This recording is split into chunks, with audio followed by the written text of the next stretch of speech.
The All Blacks are back with a vengeance. After a couple of nail-biting games, they stepped onto the field and showed everyone exactly why they've earned their place as rugby's elite. I can't even begin to tell you how electric this match was. Every single player brought their A game, and the Wallabies just couldn't keep up. From start to finish, it was a masterclass in rugby, and honestly, it's the kind of performance that makes you proud to be a fan. If you're a fan of the All Blacks, go All Blacks in the comments and subscribe to the channel. Let's dive into what made this victory so special. First off, Coach Scott Robertson deserves a massive shout-out. He made some bold decisions that paid off big time. The strategy was clear: control the game, dominate possession, and frustrate the Wallabies. And that's exactly what happened. Right from the opening whistle, the All Blacks played with a sense of purpose and precision we hadn't seen in the last two matches. They didn't just want to win, they wanted to make a statement. One of the key takeaways from this game was the incredible control of possession. The All Blacks played smart, keeping the ball out of the Wallabies' hands for most of the match. It wasn't just about holding on to the ball, though. It was the way they moved it around the field that kept the Wallabies on the back foot. Every pass was crisp, every play well executed. You could see the Wallabies getting frustrated, trying to disrupt the flow but failing time and time again. It was a lesson in patience and control, and the All Blacks made sure they were always one step ahead. Then there was the rock-solid defense. And we can't forget about the offense. What's most exciting is how this win sets the tone for the rest of the season. After two tough matches, the All Blacks responded in the best way possible. With a dominant, no-nonsense victory, they proved that they're not just here to compete, they're here to win, and win in style. This is the kind of performance that sends a message to every other team. The All Blacks aren't going anywhere. They've still got it, and they're only going to get stronger from here. If you're enjoying these updates, make sure to hit that subscribe button and turn on notifications so you don't miss any of the action. We've got plenty more incredible games ahead, and trust me, you won't want to miss a single moment of what's coming next. To wrap it all up, this was a game to remember. The All Blacks showcased why they're legends of the sport. Their defense was impenetrable, their attack unstoppable, and their determination unshakable. Coach Scott Robertson's strategy was flawless, and the players executed it with precision and passion. This win wasn't just about points on the board. It was about making a statement and setting the tone for what's to come. What did you think of the game? Wallaby Star dubs All Blacks as one of the top two nations in the world ahead of Bledisloe Cup opener. Wallabies fullback Tom Wright and the All Blacks doing the haka. Although the All Blacks have made a slow start to this year's Rugby Championship, Wallabies fullback Tom Wright is wary of them ahead of Saturday's clash between the sides in Sydney. After 4 rounds of action, both Australia and New Zealand have won 1 and lost 3 matches in this year's competition, with the Wallabies rooted to the bottom of the table with just 4 points amassed so far, while the All Blacks are in 3rd position on 7 points. Meanwhile, South Africa are setting the pace at the top of the standings with 18 points, and Argentina occupies 2nd spot, 10 points adrift of the world champions. This weekend's clash between the Wallabies and All Blacks will also serve as a Bledisloe Cup test, which the home side is aiming to win for the first time since 2002. With the corresponding fixture between these sides set to take place in Wellington on September 28th, Wright knows that a win in Sydney on Saturday is a must if they want to end their Bledisloe Cup woes. Despite the All Blacks' slow start in this year's Rugby Championship, Wright still holds them in high regard. If you're a fan of the All Blacks, go All Blacks in the comments and subscribe to the channel. They just came up against the guys who won the World Cup, so I don't know if weakened is a fair assessment of where they're at. Wright told AAP when asked if the All Blacks had lost their aura. He added, "I still look at them the same way they re one of the top 2 nations in the world.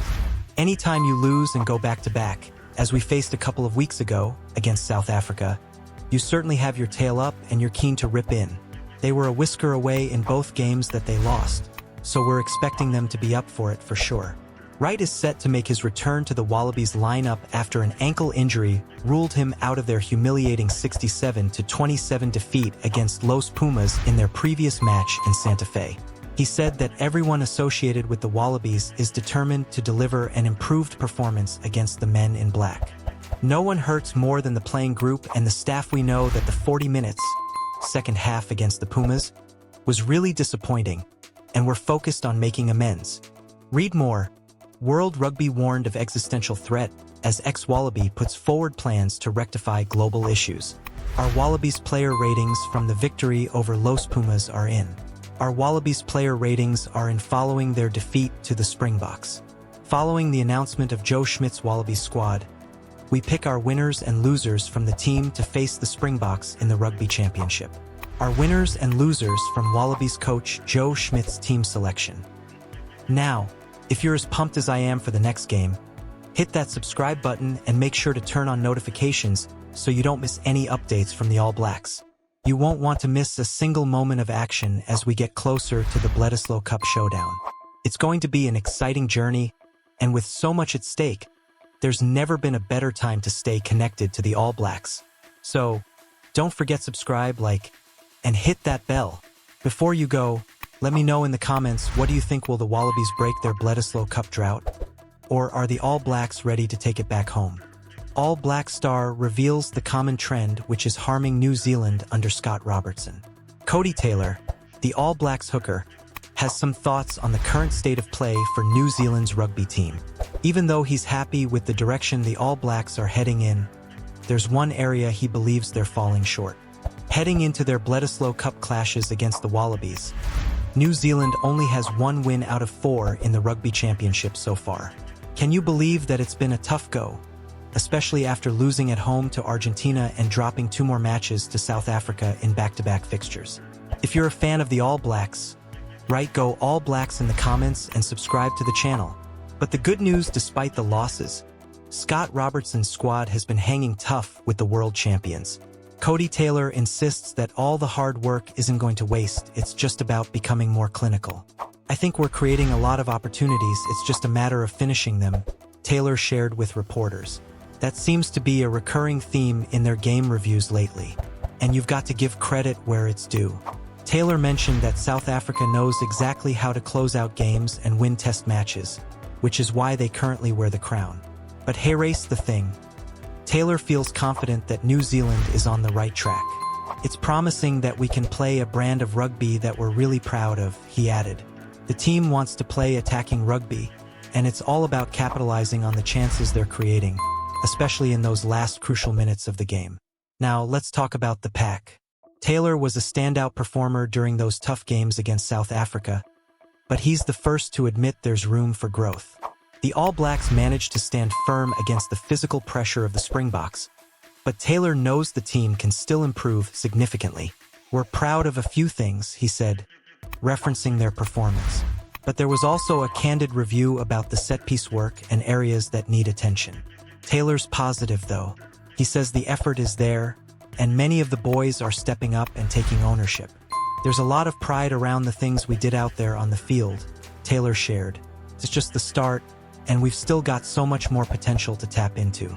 As one of the veterans of the forward pack, Taylor knows there's a bit of pressure to lead by example. At 33, he might not be there when the next Rugby World Cup rolls around, but he's focused on setting a high standard now and helping guide the younger players. He feels the responsibility of living up to the legacy left by past players, and it's not something he takes lightly. You definitely feel like you have an obligation to lead, to fulfill that title, he explained, especially when you think about the people who had that responsibility before you. But what's really interesting is how honest the squad is under the leadership of forwards coach Jason Ryan. Taylor highlighted that every player in the pack knows their role and is held accountable for nailing it when they step on the field. It's all about consistency. Sometimes they hit the mark, but the challenge is doing it more frequently. Alright, let's switch gears for a second. The Bledisloe Cup is coming up, and there's a lot of buzz around it. The All Blacks are heading to Sydney to take on the Wallabies in what promises to be an epic showdown.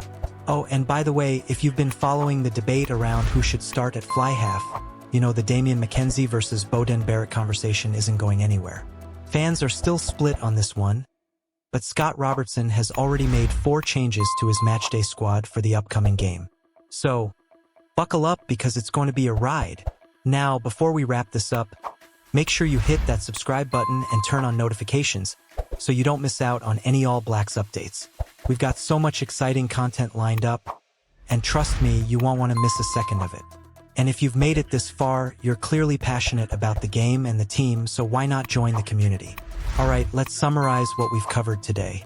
Cody Taylor has spoken up about the All Blacks need to be more clinical in their execution. He's proud of the progress but knows they've got room to grow, especially when it comes to finishing games and fine-tuning the set-piece work. There's also a lot of trust and honesty within the squad, with the older guys like Taylor stepping up to guide the younger talent.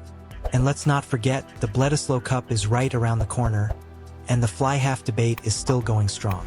What do you think? Is Taylor right about the team's direction? How do you feel about the changes Robertson has made? Let us know in the comments below.